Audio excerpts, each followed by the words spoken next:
وعلى آله وأصحابه أجمعين. أما بعد. أعوذ بالله من الشيطان الرجيم. بسم الله الرحمن الرحيم. يا أيها النبي إنا أرسلناك شاهدا ومبشرا ونذيرا وداعيا إلى الله بإذنه وسراجا منيرا. صدق الله العظيم. حضرات محترم، بزرگوں نوجوان، گزشتہ جمعے سے نکاح کے متعلق آپ حضرات کے سامنے باتیں آ رہی ہیں. کس طرح سے مسنون طریقے سے نکاح کرنا چاہیے اور نکاح کے اندر خلاف شرع ہونے والی تمام رسومات اور جتنے رسم و رواج آج نکاح اور شادی کے اندر ہو رہے ہیں جن کا شریعت سے کوئی لین دین نہیں ہے، جن کا شریعت سے کوئی تعلق نہیں ہے، ان رسم و رواج میں، ان خلاف شرع رسومات نے نکاح کو مشکل بنا دیا. اتنا مشکل بنا دیا کہ غریب خاندان کی بیٹیاں خودکشی کرنے پر مجبور ہو گئی. اتنا مشکل بنا دیا کہ غریب بچیاں وہ اپنے گھروں کے اندر اپنی عمر کو پہنچ رہی ہیں لیکن ان کی شادی اور نکاح کا انتظام نہیں ہوگا. اب میں 4-5 باتیں آپ حضرات کو خلاصے کے طور پر بتاؤں گا اور انشاءاللہ یہ ٹاپک ختم ہو جائے گا. سب سے پہلی بات یہ ہے کہ ہر آدمی اپنی ذات سے یہ کوشش کرے کہ میں ان رسم و رواج کا خاتمہ اپنی ذات سے سب سے پہلے کروں. دیکھیے، عمل کرنے سے، جس بات پر عمل کریں گے اس کا اثر ہوتا ہے. جو چیز عمل کے اندر لائیں گے وہ محفوظ رہتی ہے، جو چیز عمل کے اندر لائیں گے وہ کنٹینیو ہماری زندگی کے اندر محفوظ رہتی ہے. اس لیے عمل کی نیت سے سنیں.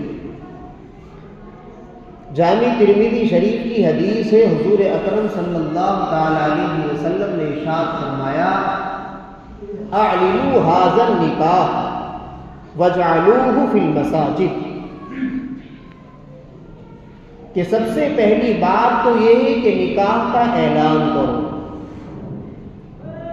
سب سے پہلی بات نکاح کا اعلان کرو اور اس کے بعد نکاح مسجد میں کرو. سب سے پہلی بات. علماء نے لکھا ہے کہ یہاں پر یہ ضروری نہیں ہے، وجعلوہ جو امر ہے یہ مستحب ہے، لیکن چونکہ حضور اکرم صلی اللہ تعالی علیہ وسلم کا عمل مسجد میں نکاح کا ہے، آپ علیہ السلام نے اپنی بیٹیوں کی نکاح مسجد میں کیے ہیں، اس لیے بہتر اور افضل عمل یہ ہے کہ مسجد کے اندر نکاح ہو. اور یہ ذمہ داری، جہاں تک اس ذمہ داری کا تعلق ہے، وہ بیٹی والے کی طرف سے وہ اس بات کا اعلان کرے کہ میری بیٹی کا نکاح مسجد کے اندر ہوگا. اس بات پر ہمیں عمل کرنے کی ضرورت ہے. یہ اپنی عملی زندگی کے اندر اس کام کو کرے کہ نکاح کا اعلان کرے اور نکاح کو مسجد میں کرے. اب آپ مثال دیکھیے، ادر کے اندر عیسائی مذہب ہے، آج بھی ان کے یہاں پر یہی رول ہے، چاہے کوئی شہزادہ ہو، چاہے کوئی بڑا دنیا دار ہو، چاہے کوئی کتنا دنیا دار رئیس ہو، لیکن نکاح جو ان کا ہوگا، شادی جو ان کی ہوگی وہ چرچ کے اندر ہوگی. چرچ کے علاوہ کہیں ان کا نکاح نہیں ہوتا. لڑکے لڑکی ساتھ ہوتے ہیں چونکہ ان کے یہاں پر ماحول ہے. ایجاب و قبول، قول و قرار جو بھی ہوتا ہے وہ پادری کے سامنے چرچ کے اندر ہوگا، چرچ کے علاوہ کہیں نہیں ہوگا، چاہے کتنا بڑا شہزادہ ہو. ہمیں ان چیز کو دیکھنا ہے کہ ہم ایک اللہ کو ماننے والے ہیں. یا ایھا الذین آمنوا ادخلوا فی السلم کافہ، میں نے تفسیر میں بھی یہ بتلایا تھا کہ ایمان والوں مکمل طور پر اسلام کے اندر داخل ہو جاؤ۔ ایسا نہیں ہے کہ کچھ لوگوں کی خیروں کے طریقے اپنے اندر اپنائیں، کچھ اپنے اپنائیں۔ عبداللہ ابن سلام رضی اللہ تعالی عنہ یہودی تھے، بعد میں مشرف اسلام ہوئے، ان کے ساتھی بھی کچھ اسلام لائے، لیکن انہوں نے کیا سمجھا کہ اونٹ کا جو گوشت ہے، یعقوب علیہ السلام نے کسی بیماری کی وجہ سے اس کو ترک کر دیا تھا، تو یہودیوں کے یہاں پر اس کا کھانا جائز نہیں ہے، حالانکہ یہ ان کی غلط فہمی ہے۔ لیکن عبداللہ ابن سلام رضی اللہ تعالی عنہ نے سمجھا کہ ہم اونٹ کا گوشت بھی نہ کھائیں، اور چونکہ اسلام کے اندر مستحب ہے، ضروری نہیں ہے، تو اب اس مستحب پر بھی عمل ہو جائے گا اور اپنی تورات پر بھی عمل ہو جائے گا۔ جب حضور اکرم صلی اللہ علیہ وسلم کو یہ معلوم ہوا تو آپ نے ارشاد فرمایا کہ ان لوگوں نے بھی ایسا کیا تھا، افتؤمنون ببعض الکتاب وتکفرون ببعض، کچھ مانتے تھے کچھ نہیں مانتے تھے، کچھ ایمان کی دین کی باتیں مانتے تھے یعنی اپنے اکارڈنگ، اور کچھ نہیں مانتے تھے، کچھ باتوں کا انکار کرتے تھے کچھ مانتے تھے۔ اس لیے یا ایھا الذین آمنوا ادخلوا فی السلم کافہ، پورے طور پر اسلام کے اندر داخل ہو جاؤ، ایسا نہیں ہے کہ کچھ باتیں مان لیں کچھ باتیں نہ مان لیں۔ تو سب سے پہلی بات تو یہ ہے کہ نکاح کا اعلان ہو، نکاح مسجد کے اندر ہو۔ دوسری بات، اسلام کے اندر شریعت کے اندر بارات کا کوئی تصور نہیں ہے، نہ قرآن و حدیث کے اندر یہ الفاظ آئے ہیں، نہ قرن اولا کے اندر نہ قرن ثانی کے اندر اس کی کوئی نظیر ملتی ہے۔ بارات کا کوئی تصور اسلام کے اندر نہیں ہے۔ سوچنے کی سمجھنے کی بات ہے کہ جس نے 20 سالہ 25 سالہ 22 سالہ بیٹی پال کر کے وہ رخصت کر رہا ہے، وہ باپ کیا اس کو خوشی ہوگی؟ کھانا جو کھلایا جاتا ہے، کھانے کی جو محفلیں ہوتی ہیں وہ خوشی میں ہوتی ہے غم میں ہوتی ہے؟ یہ خوشی کی محفل ہوتی ہے۔ معلوم یہ ہوا کہ ایک بندہ کہ جس نے اپنی بیٹی کو 20 سالہ 22 سالہ پال کر کے وہ رخصت کر رہا ہے تو اس کو خوشی نہیں ہے بلکہ اس کو تو درد و غم ہے۔ ابھی جب قربانی کا ٹائم آئے گا، بقرعید عید الاضحیٰ آئے گی تو کچھ لوگ جانور پہلے خرید لیتے ہیں، اس کو کھلاتے پلاتے ہیں، اچھا کھلاتے پلاتے ہیں، لیکن جب ذبح ہوتا ہے تو بچوں کے دل پر چوٹ لگتی نہیں لگتی؟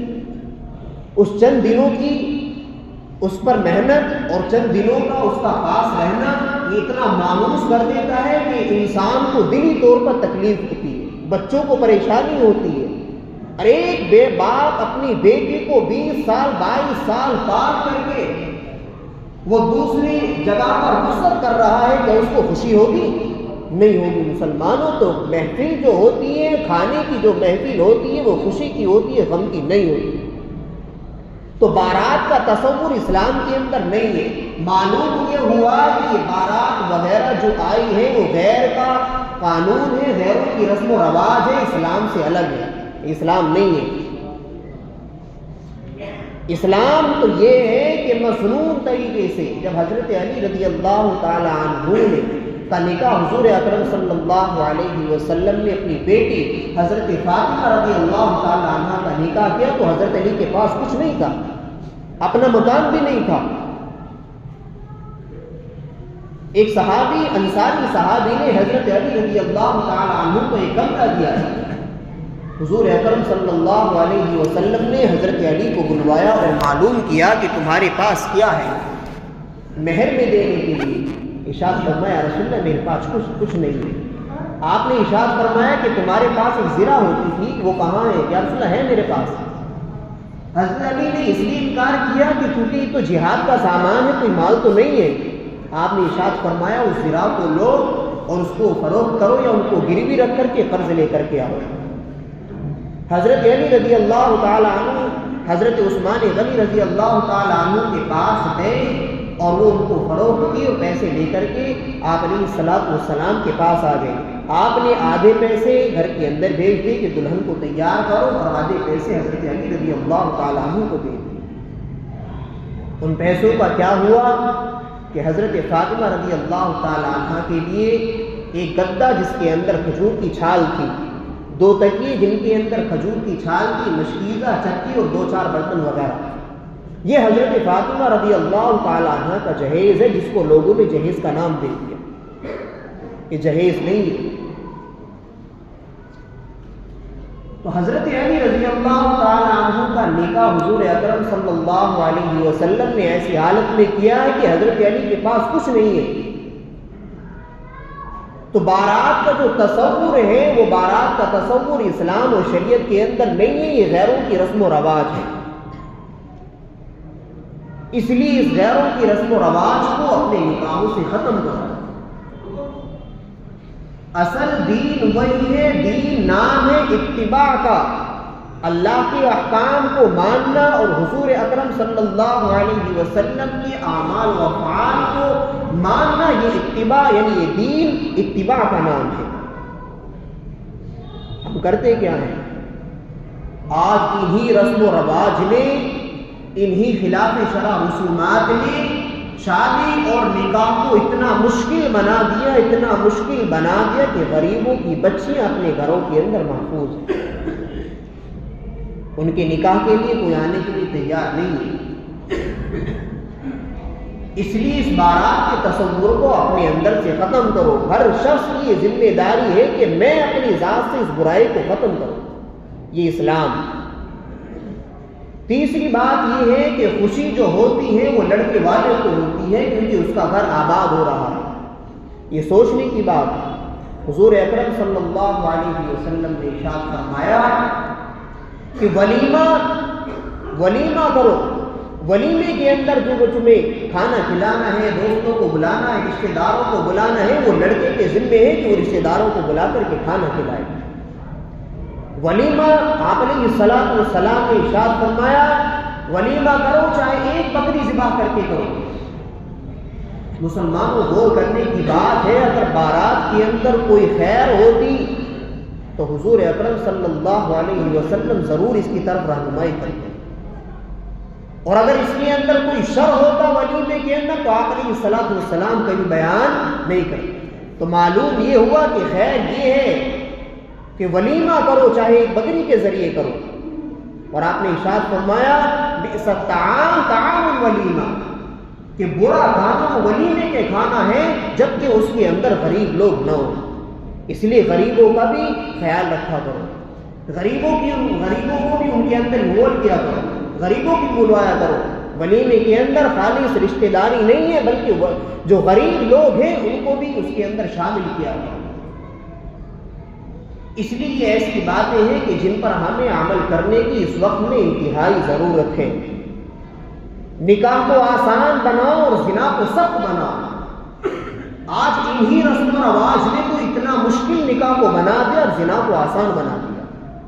اس لیے مسلمانوں یہ سوچنے سمجھنے کی بات ہے اور ضرورت کی بات ہے کہ ہم نکاح کو آسان بنانے کی حد تک امکان کوشش کرو اور زنا کو سخت بناؤ، تاکہ معاشرے کے اندر سے جتنی برائیاں ہیں وہ تمام کی تمام ختم ہو جائے، تمام کی تمام برائیاں ختم ہو جائیں۔ اور یہ ایسی برائیاں ہیں کہ ان کے اندر کوئی نرمی نہیں ہے، بلکہ جڑ سے ختم کرنے کی ضرورت ہے، کیونکہ ان کا کوئی مستحب کا درجہ نہیں ہے۔ ایسا درجہ نہیں ہے کہ مستحب ہے کر لو اچھا، نہیں، بالکل جڑ سے ختم کرنے کی ضرورت ہے۔ جو اسلام ہے اور جو شریعت نے حکم دیا ہے، جو حضور اکرم صلی اللہ علیہ وسلم نے نکاح کا مسنون طریقہ بتلایا ہے، اس کو فالو کرو، اس کے اندر عافیت ہے۔ اور اسی کے اندر ہم سب مسلمانوں کے لیے اور جتنی غریب بچیاں ہیں ان سب کے لیے اس کے اندر عافیت ہے۔ اس لیے اپنا ارادہ کرے، ہر بندہ یہ ارادہ کرے، کتنا ارادہ کرے کہ یہ برائی سب سے پہلے میں اپنی ذات سے دور کروں گا۔ اللہ ہم سب کو عمل کی توفیق عطا فرمائے۔ وآخر دعوانا الحمدللہ رب العالمین۔ جو حضرات سنتوں سے رہ گئے وہ سنتیں ادا کریں۔